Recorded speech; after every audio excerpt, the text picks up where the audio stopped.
దేవరాగం జ్ఞానయోగం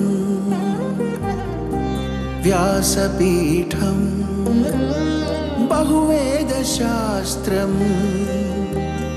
బోధామృతహిత శ్రీమన్నారాయణం శివగౌరీ సంభాషిత సకల పురాణం అష్టాక్షరి పంచాక్షరి మంత్రావరణం అఖిల దేవతా సంస్తుతి పారాయణం జయమంగళకరమీ ప్రవచన శ్రవణం అనుదినము శుభము సుఖము జీవన గమనం దేవరాగం జ్ఞానయోగం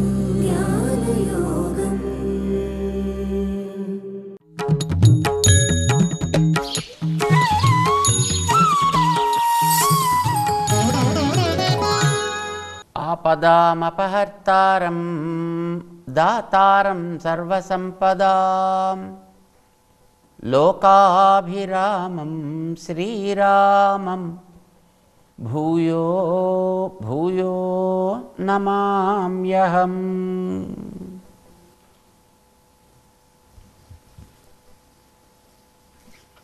జై శ్రీమన్నారాయణ. ప్రియ భగవద్బంధువులారా, భగవద్గీత 6వ అధ్యాయంలో 32వ శ్లోకంలో యోగ విపాక దశ 4వది ఎలా ఉంటుంది అనే దాన్ని శ్రీకృష్ణుడు చాలా అద్భుతంగా వివరిస్తాడు. సాధన చేసినటువంటి వ్యక్తి తనని గురించి తను తెలుసుకోవడం కోసం ప్రయత్నం చేసేటప్పుడు అది ఎలా ఫలిస్తుంది అంటే, తన గురించినటువంటి జ్ఞానం తనకి కలగాలి అనే ఒక ప్రయత్నాన్ని చేసేటప్పుడు కలిగే దశలు ఎలా ఉంటాయి, వీటికి యోగ విపాక దశలని పేరు. ఆ సాధన చేసేదాకా వచ్చినటువంటి వ్యక్తిని యోగి అని మనం అంటాం. యోగి అంటే యోగంతో ఉన్న వ్యక్తి అని అర్థం అన్నమాట. సాధనతో ఉన్న వ్యక్తి అని అర్థం. సాధనతో ఉన్నాడు కనుక అతను పని చేస్తుంటే దాని యొక్క ఫలితం వీడికి కొద్ది కొద్దిగా వస్తూ ఉంటుంది. సాధన చేసేటటువంటి వ్యక్తికి కూడా అందులోంచి కొద్దిగా విడడం, అది ఒక చోటకి చేరడం, అది ఒక ముద్ద కట్టడం, ఇలాంటి ఒక పరిపాక దశకి చెందితే ఎట్లా ఉంటుంది అనేది 4వ దశ అనంట. దాన్ని 6వ అధ్యాయంలో 32వ శ్లోకంలో శ్రీకృష్ణుడు చెప్పాడు. మనం గతంలో అనుకున్నాం, శరీరం కంటే తను వేరు అని తెలుసుకుంటే శరీరంలో వచ్చేటటువంటి మార్పులకి తను ఏడవడు. జీవులందరూ ఒకటే అని తెలిస్తే ఎదటివాడిని హింసించాలి అని అనిపించదు. ఎందుకంటే ఎవరి స్పందనైనా ఒకే రకంగా ఉంటుంది.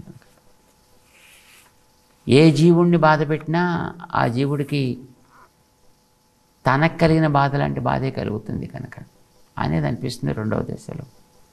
3వ దశలో అంటే కొంచెం పైకి వెళ్ళిన తర్వాత నన్ను ఎట్లాగైతే వాడు నడిపిస్తున్నాడో వాడిని కూడా దేవుడు నడిపిస్తుండే, వాడిని కూడా దేవుడు నడిపిస్తున్నాడు అని అందరినీ వాడు స్వతంత్రంగా పాపం ప్రవర్తించట్లేదు, ఎవడో ఒకటి ప్రేరణతో నడిపిస్తున్నాడని తెలుస్తుంది.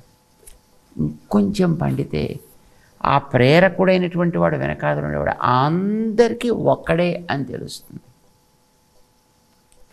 అప్పుడు ఎదటివాడు ఎవడైనా ఒకవేళ సక్రమంగా చేయకపోతే నడిపించేవాడు ఒకడే అయినప్పుడు ఇక్కడ బాగా నడిపించి అక్కడ చెడుగా నడిపిస్తాడు. సమానంగా నడిపించాలి, కానీ వాడు అది నడవట్లేదు అంటే నడిపించేవాడు సమయంగా నడిపించినా నడిచేటటువంటి యంత్రంలో లోపం చేత పోసేవాడు నడిపించకపోయి ఉండొచ్చు. కనుక ఆ లోపాన్ని మనం సరిచేస్తే యంత్రం అది మిగతా వాళ్ళలాగే నడుస్తుంది కనుక దాన్ని వాడికి మంచి చెప్పే ప్రయత్నం చేద్దాం, వాడిని సరిచేసే ప్రయత్నం చేద్దాం. ఇది ఒక దశ. ఇది కూడా పండితే ఆ వెనకాతలు ఉండేవాడు ఎప్పుడూ ఒక్కడే అని తెలిసి అది కేవలం ఒకసారి కూర్చున్నప్పుడే కాకుండా వీడు బయటకు వచ్చి తన యొక్క ప్రవృత్తుల్లో తనకు ఉండేటువంటి ఇతర కర్మాచరణ చేస్తున్నప్పటికీ కూడా అది చెదరకుండా ఉండేట్టుగా ప్రాక్టీస్ చేసుకోవాలి. ఎక్కడున్నా ఎప్పుడున్నా ఎలా ఉన్నా వీళ్ళలో ఆ భావన పోకుండా ఉండేట్టు చూసుకోవాలి. ప్రవృత్తుల్లో తనకు ఉండేటువంటి ఇతర కర్మాచరణ చేస్తున్నప్పటికీ కూడా అది చెదరకుండా ఉండేట్టుగా ప్రాక్టీస్ చేసుకోవాలి. ఎక్కడున్నా ఎప్పుడున్నా ఎలా ఉన్నా వీళ్ళలో ఆ భావన పోకుండా ఉండేట్టు చూసుకోవాలి. కుదురుతుందండి ఇది? సాధ్యమేనండి ఇది? సాధ్యం కాకపోతే ఎందుకు చెప్తాడండి? చెప్పడు కదా. తను ఈ ప్రపంచంలో ప్రవర్తించేటప్పుడు తనని నడిపించే తయారు చేసే లోకంలోకి తీసుకొచ్చినటువంటి వాడి యొక్క సంబంధాన్ని వాడు మర్చిపోకుండానే సర్వదా వర్తమానోపి, వీటన్నిటితోటి వాడు సంచరిస్తున్నప్పటికీ కూడా మయి వర్తతే, వాడు ఆ కుటుంబం మీద వాడు స్టిక్ ఆన్ అయి ఉన్నట్టుగా వీడు కూడా భగవంతుడి మీద స్టిక్ ఆన్ అయి ఉంటాడు. ఇది 3 దశల దాకా చెప్పాడు. దాంట్లో కొంచెం మళ్ళీ మనం 1-2 దాన్ని కాస్త సబ్ డివిజన్ చేసుకుని మనం చూసుకుంటున్నాం. ఇప్పుడు ఇంతవరకు వచ్చిన తర్వాత ఇంకా వాడిలో నెక్స్ట్ కలగవలసిన దశ ఏమిటో 32వ శ్లోకంలో తను చెప్తున్నాడు. ఆత్మౌపమ్యేన సర్వత్రా సమం పశ్యతి యోర్జున, సుఖం వా యది వా దుఃఖం సయోగి పరమో మత. ఆత్మౌపమ్యేన సర్వత్రా సమం పశ్యతి, తనతోటి ఈక్వల్గా మిగతా వాటన్నిటిని కూడా భావించి, అది సుఖం వా దుఃఖం వా, అది దుఃఖాన్ని ఇవ్వచ్చు సుఖాన్ని ఇవ్వచ్చు, ఏదైనప్పటికీ కూడా వాడిస్తే వచ్చేది, ఇది వాడి వల్ల వస్తున్నది, వాడితో పాటు వస్తున్నది. ఇది పెరిగితే వీడు పడేటటువంటి ఆ బాధ కూడా తన దగ్గర ఆగదండి. ప్రహ్లాదుడికి పెట్టిన బాధ ప్రహ్లాదుడి వెనకాతల భగవంతుడు స్వీకరించినట్టే వీడికి కలిగిన అనుకూల అననుకూలతల యొక్క ప్రభావాన్ని వెనకాతల వాడు అందుకుంటాడు. అంచేత వీడు సుఖం వా యది వా దుఃఖం ఆత్మోపమ్యేన పశ్యతి. ఇప్పుడు నేను లోపల ఉన్న ఈ శరీరంలో చెయ్యి, కాలు, తల, ముక్కు, నోరు అన్నీ వేరు వేరు, పనులు వేరు, కానీ లోపల నేను ఒక్కడిని. ఇన్నిటినీ నేను నడిపిస్తున్నా, ఇన్నిటినీ జీవుల ద్వారా నడిపిస్తున్నా.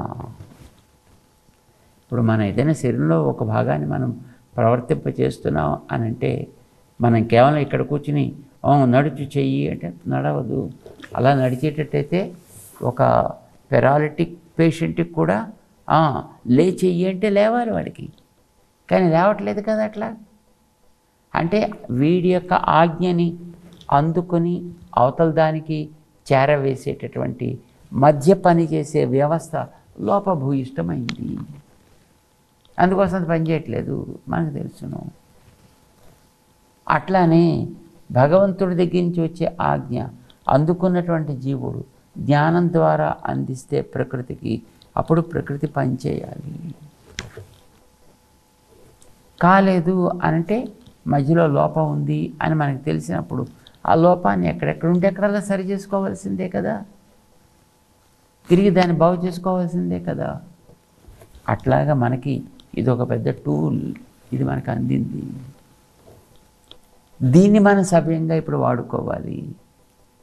ఎలా వాడతాడు? ఆ వెనకాతలు ఉండేటటువంటిది నడిపేది నేనే కదా. దీన్ని చేతికి దెబ్బ తగిలినా నేనే ఏడుస్తా, కాలికి దెబ్బ తగిలినా నేనే బాధపడతా, తలకి దెబ్బ తగిలినా నేనే బాధపడతా. నేను ఎందుకంటే అసలు బాధపడతాను? తలకి దెబ్బ తగిలితే అక్కడ ఉండేటటువంటి ఆ జీవ విశేషాలు ఏవో అవి ఆడవాలి. చేతికి దెబ్బ తగిలితే అక్కడ ఉండేటువంటి లోపల ప్రవహించేటటువంటి రక్తంలో ఉండే జీవకణాలు ఏవో అవి ఆడవాలి. కాల్లో దెబ్బ తగిలితే కాల్లో ప్రసరించేటటువంటి జీవకణాలు ఏవో అవి ఆడవాలి. కానీ అలాగా అవి ఆడవట్లేదు. నేను ఏడుస్తున్నా, అయ్యో నాకింత దెబ్బ తగిలింది, అబ్బబ్బా నాకింత అది తొలగితే బాగుండు, ఇది తొలగితే బాగుండు అనుకునేది ఎవరు? నేను. ఎందుకని అంటే ఆ తిరిగేటటువంటి లోపల జీవులకి ప్రతి ఒక్కదానికి ఒక్కొక్క వ్యక్తిత్వం కూడా, ఆ వ్యక్తిత్వాన్ని అవన్నీ తమ మీద పెట్టుకోకుండా నా మీద పెట్టాయి కనుక వాటి కష్ట సుఖాలకు కూడా నేనే స్పందిస్తాను. స్పందించట్లా. ఇది మనందరికీ తెలిసింది, ఇది లోకంలో మనందరం అనుభవిస్తున్నాం. అంటే నిజంగా మనం అంత పరిపాక దశలో ఉన్నాం అన్నమాట. ఎలాంటి పరిపాక దశ?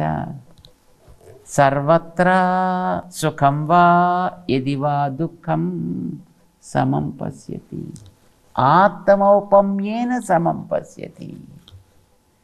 తనకి కలిగితే ఎలా ఉంటుందో అట్లానే ఎక్కడ చూసినా వీడు అనుకుంటాడు. ఎదటివాడి దుఃఖానికి వీడు దుఃఖిస్తాడు, ఎదటివాడికి సుఖానికి వీడు ఆనందంతో పొంగిపోతాడు. ఈర్ష్యాసూయలు కలగవు. ఇది పరిపాక దశ అంటాము. అంటే ఆ భాగానికి వీడికి కనెక్టివిటీ ఉన్నట్టయితే నేనొక్కడే, అవి అనేకమైనప్పటికీ కూడా పరస్పరము అవి పొందవు, నేను పొందుతాను. జీవులందరూ వేరైనా జీవులందరినీ నడిపేవాడు ఒక్కడే అని తెలిసినప్పుడు ఏ జీవుడికి కష్టం కలిగినా అన్ని జీవులు స్పందించాలండి. జ్ఞానం కలిగిన వాళ్ళు అందరూ స్పందించాలి. అన్ని జీవులు మన దేహంలో కూడా స్పందించవు కదా, కొన్ని జీవులు స్పందించవండి. మిగతా భాగాలు కలిగిన కష్టాలకి కొన్ని జీవులు అసలు స్పందించవు. పాపం కొంతమందికి అయితే జీవం చాలా సెన్సిటివ్గా ఉండే వ్యక్తులకి వాడికి ఆ బాధ అంతా తెలుస్తుంది, కొంతమందికి అసలు దేనికి కలిగిన వాడి అంటే వాడి శరీరం పూర్తిగా షుగర్ అయిపోయిందనమాట, డయాబెటిక్ అయిపోయిందనమాట, పూర్తిగా పెరాలిటిక్ అయిపోయిందనమాట. వాడు ఇంకెందుకు పనికిరాని వాడు అర్థం కదండి వాడికి. ఈ ప్రపంచం అనేటటువంటి విశాల శరీరంలో ఉండే జీవులమైనటువంటి మనందరికీ వెనకాతలు నడిపేవాడు ఒక్కడే అయితే ఇందులో ఎక్కడ ఎవడికి ఏ క్లేశం కలిగినా అది నాది, ఎవడికి ఎక్కడ ఏ సుఖం కలిగినా అది నాది. నా సుఖానికి నేను ఎట్లా స్పందిస్తానో, నా దుఃఖానికి నేను ఎట్లా స్పందిస్తానో అట్లా స్పందిస్తాను. భగవంతుడు ఈ జీవులు అందరికీ సుఖం కావాలి అని అనుకుంటాడు. గుర్తించని వాడు దానికి స్పందించడు, గుర్తించినవి దానికి స్పందిస్తాయి. తనకు కలిగినట్లుగా అవి స్పందించి కాల్లో ముళ్ళు దిగిన చెయ్యి అబ్బా, కళ్ళలో స్పందన కలిగింది, నోట్లో స్పందన కలిగింది, బాడీలో స్పందన కలిగింది, చేతికి స్పందన కలిగింది. ఇవన్నీ మనం చూస్తున్నామే. కంటికి స్పందన కలిగింది, ఇవన్నీ మనం చూస్తున్నామే. ఇది కొందరు మహానుభావుల్లో మనం గమనించండి. వాల్మీకి ఆత్మౌపమ్యేన సర్వత్ర సమం పశ్యతి, తనతో సమానంగా చూసుకున్నాడు దాన్ని. అందుకు దానికి ముళ్ళు దిగి ఏడిస్తే తను ఏడిచాడు బాబు. దానికి తనెందుకు ఏడడం? కోపం రావచ్చు, అరే దగ్గర పాడు పని చేసావు, తిట్టచ్చు. కానీ అలా తిట్టలే. తనకే ముళ్ళు దిగితే ఎంత బాధ కలుగుతుందో అంత బాధ తను అనుభవించాడు. ఆళ్వార్లలో నమ్మాళ్వారు అనే మహానుభావులు ఉండేవారు. వారు ఇట్లా స్పందిస్తారండి. వారి స్పందన చాలా తీవ్రంగా ఉంటుంది. అది అందుకోసం వారిని కూడా పరమయోగి అన్నాడు. ఎందులో చెప్పాడు శ్రీకృష్ణుడు, సయోగి పరమో మత, వాడు పరమయోగి అని నేను అనుకుంటున్నానయ్యా వాడిని అన్నాడు. నమ్మాళ్వారు పరమయోగి అని అంటారు. ఎందుకని? ఆత్మౌపమ్యేన సమం పశ్యతి, తనని ఎట్లా చూసుకుంటాడు అట్లనే అన్నిటినీ చూస్తాడు ఆయన. వారి రచించిన ఒక ప్రబంధం ఉందండి, తిరువాయి మొഴി అనే ఒక ప్రబంధం ఉంది. తమిళంలో ఉంటుందనుకోండి అది ఆ ప్రబంధం, బట్ పర్వాలేదు, తమిళంలో ఉన్నా అది మనం అందరం కూడా అర్థం చేసుకోవచ్చు.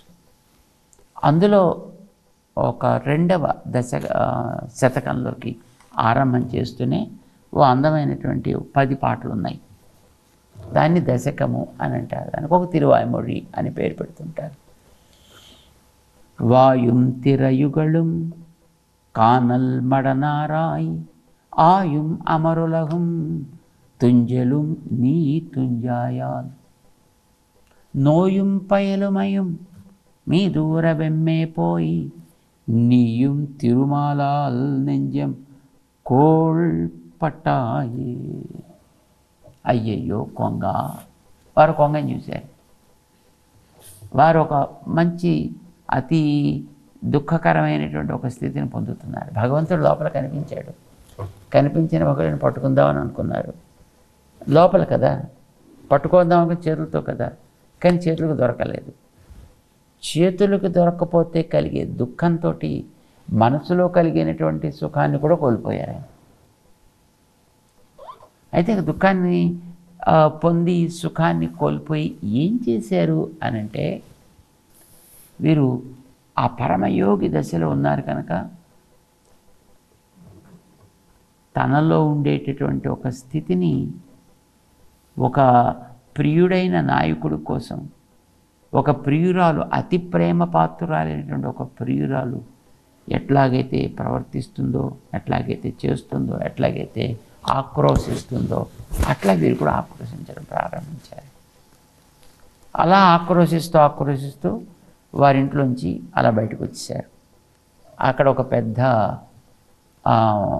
తటాక ఉంది, ఒక పెద్ద చెరువు. ఆ చెరువులో బోళ్ళని పువ్వులు ఉన్నాయి, ఆకులు ఉన్నాయి, చేపలు ఉన్నాయి. ఆ చేపల కోసం కొంగ వచ్చింది అక్కడికి. అది అక్కడ గట్టు మీద, ఆ గట్టు దగ్గర ఉండే నీళ్ళ దగ్గర కూర్చుంది. కాస్త మోకాటి లోతు నీళ్ళల్లో తను దిగి ఉంది. ఒక కాలు మీద కాలు సపోర్ట్ పెట్టుకొని అక్కడ నిలబడి ధ్యానం చేస్తుంది. అది కూడా మనకి తెలిసిన కొంగ ధ్యానం. దాని ధ్యానం దేనికోసం? చేపల కోసం. అక్కడ ఏదైనా చేప వస్తే టక్కన పట్టుకుని అది దాని ధ్యానానికి చీటీ చెల్లు అక్కడి నుంచి అది వెళ్ళిపోతుంది. ఇది నిలబడి ఉంది. ఎంత స్థిరంగా నిలబడిందంటే అందులోంచి తరంగాలు వస్తున్నాయి. ఆ తరంగాలు కొడుతున్నాయి, చదరడం అనేటువంటిది లేకుండా అలాగే నిలబడి ఉందండి కొంగ. అది ఉన్నది చేప కోసం. దాని ఆకృతి తెలుపు. మామూలుగా మంచి వాళ్ళకి ఆకృతి తెలుపు అని అంటుంటాం కదా. మానసిక ఆకృతి, సాత్విక ఆకృతి తెలుపు అని అంటుంటాం. వాడు ఫిజికల్గా నల్లగా ఉండొచ్చు, ఫిజికల్గా మరో రంగులో ఉండొచ్చు, ఫిజికల్గా ఎలాగైనా ఉండొచ్చు, అందవికారులు అవ్వచ్చు, లేకపోతే అంగవికారులు కావచ్చు. కానీ వారికి మనస్సుకి ఒక అందం ఉంటుంది, ఏకాగ్రత ఉంటుంది దాని యందు. సో ఈ కొంగలో తెల్ల రంగు ఉంది, ఏకాగ్రత ఉంది చేప కోసం. ఇది చూశారు ఆళ్వార్లలో నమ్మాళ్వారు అని ఆయన. చూసి వీరు అనుకున్నారు, హే కొంగ, పాప నువ్వు కూడా తెల్లబడిపోయావోయ్, నీకు కూడా ఈ ఏకాగ్రతతో ధ్యానమే నీకు శరణ్యమైందా? నాకు నిజానికి అట్లానే ఉండేది. ఎందుకంటే భగవంతుడు నన్ను కూడా చేరి నన్ను కూడా మోసం చేసి పోయాడు. నాకు అందకుండా పోయాడయ్యా. ఎక్కడికో పోవడం కాదు, మనసులో వీరికి అందలేదు అంటే మామూలుగా ఫిజికల్గా కోరుకున్న వ్యక్తికి, తను కోరుకున్న వ్యక్తి అందకపోతే ఎట్లా దుఃఖపడిపోతాడో అట్లా దుఃఖపడిపోవడం ప్రారంభించాడు. నన్ను మోసం చేసి వెళ్ళిపోయాడు. ఆయన మోసం చేసి వెళ్ళడం చేత నేను ఇలాగా పాలిపోయాను. నేను పాలిపోయి కొంగలాగా తెల్లబడిపోయాను నేను. అంతేకాకుండా ఇప్పటికీ ఇంకా ఎక్కడ దొరుకుతాడా, ఎటు నుంచి వస్తాడా, ఎలా వస్తాడా అని ఏకాగ్ర దృష్టితోటి నేను కూడా తపస్సు చేస్తున్నాను. తపస్సు నాలో ఉంది అంటే ఏకాగ్రత ఉంది, తెల్లదనం ఉంది. తెల్లదనం అంటే పాలిపోవడం. పాప నీలో కూడా పాలిపోయింది, నీలో కూడా ఏకాగ్రత ఉంది. బహుశా నాలాగే నువ్వు కూడా మోసానికి లోనయ్యావా? నీయం తిరుమాలాల్ నెంజం కోల్పట్టాయే. నువ్వు కూడా ఆ శ్రీయపతి యొక్క ప్రభావానికి లోనయ్యి నీ మనస్సుని ఆయన పాదాల దగ్గర వదిలేసుకున్నావా ఏమిటి? ఇది ప్రశ్న వేస్తారు. నిజానికి అక్కడ కొంగ ధ్యానం చేయట్లేదు భగవంతుడి కోసం, దాంట్లో సాత్వికత లేదు. చేప రాగానే టక్కన పట్టుకుంటుంది, దాని మానాలు హాయిగా ఎగిరిపోతుందని మిగతాది ఏం చూడకుండా. కానీ వీరికి అలా అనిపించలా. ఏది చూసినా ప్రకృతిలో భగవద్మయమే కదా వీరిది.